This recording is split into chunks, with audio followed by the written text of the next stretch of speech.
my name is Jess Kokenauer, and I chose The Cards Indicate a Voyage on a Streetcar Named Desire by Leonard Carino as my article for the summary and evaluation for the online presentation. In Leonard Carino's article, The Cards Indicate a Voyage on a Streetcar Named Desire, he makes several key notifications regarding the imagery, symbolism, and comparative analysis in Tennessee Williams' A Streetcar Named Desire. The author breaks down much of the story into symbolic imagery and metaphor, such as the poker games, themes of astrology, life and death comparisons, fate and luck, and the voyage that makes up A Streetcar Named Desire. Leonard Carino describes in his article that the poker game in which Stanley and his friends are involved had set the tone for the play. Two of the most important scenes in the play occur around a poker table, but it is the psychological poker game played by Stanley and Blanche that is the most significant because it is one which places the stakes in survival. From the very beginning, Blanche had managed to keep the upper hand by bluffing about her past and keeping the real reason she left Bellerive a secret. By the fourth scene, Stanley is more than a little suspicious and makes it his mission to discover what kind of hand she was really playing with. As a final move in the game, Stanley rapes Blanche, symbolically collecting his winnings. In the last scene of the play, Tennessee Williams depicts Stanley winning both the real-life poker game against his friends as well as the game against Blanche. Carino goes on to say that Tennessee Williams used the card game to also introduce fate and luck, and describes how a skillful player need not depend on luck, but can bend fate in his own favor. I believe that Carino made a very astute observation regarding the symbolism behind these scenes, and accomplished his goal in doing so very well. Fate and luck played a bigger role in the play than solely around the poker table. According to Darwin's theory of evolution, only the strong survive. Carino uses this commonly known phrase to describe the relationship between Stanley and Blanche. Blanche is the physically weaker of the two, but still poses a threat to Stanley's way of life by entering his surroundings. This is portrayed in the play by Stanley losing the poker game in the third scene, but winning all the games played in the last scene. I believe that this is one of the most impressive points made because it not only is found throughout the entire play, but it ties all of his points together. Leonard Carino also describes two different types of voyages within A Streetcar Named Desire. The first is a physical voyage that Blanche began by traveling from Bellerive to Elysian Fields.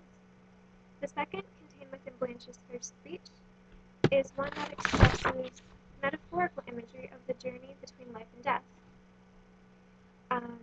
To quote her, "They told me to take a streetcar named Desire, and then to transfer to one called Cemeteries, and ride 6 blocks and get off at Elysian Fields."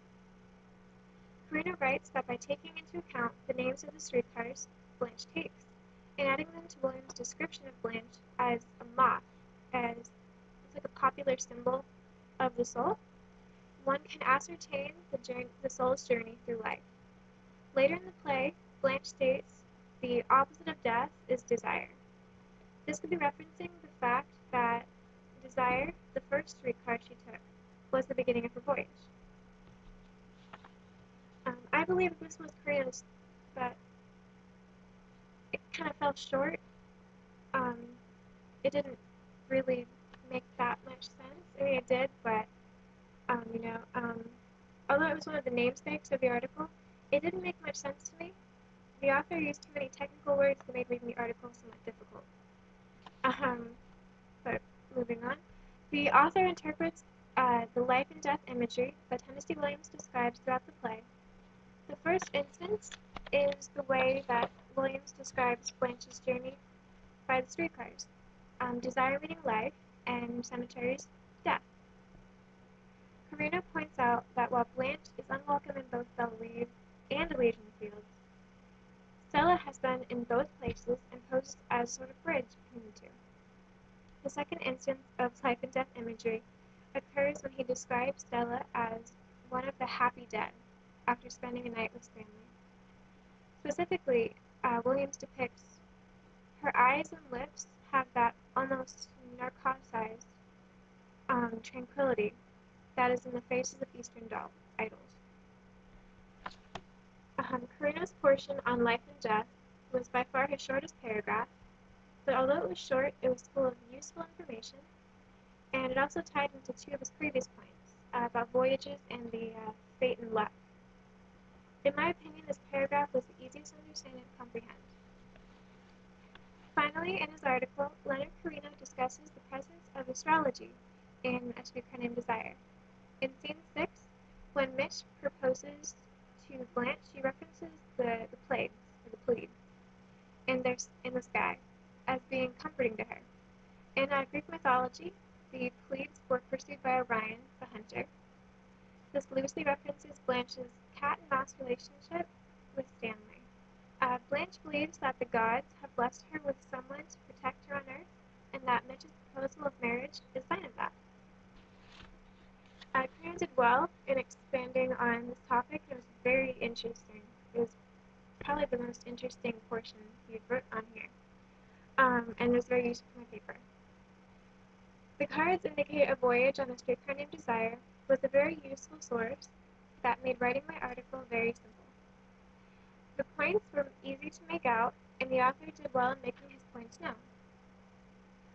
I think that the goal of this article was to describe the symbolism behind Tennessee Williams' A Streetcar Named Desire, and I believe that he achieved his goal within the first paragraph, which coincidentally is the reason behind the beginning of the article's name. The cards indicate. Although he accomplished his goal in the first paragraph, I felt he fell short when he discussed the paragraph concerning voyages. It was disappointing because it was difficult to interpret the meaning behind it, and what I could discern wasn't very convincing, which is kind of a letdown, seeing that is the second part of the whole article name, which is the cards indicate a voyage on A Streetcar Named Desire. But other than that, it was a very well-written article. Leonard Carino did a very good job with the entire article. It was very technical, but it was beautiful, actually. His writing was just great. It was perfect. So, thank you for listening to my presentation. Have a great night.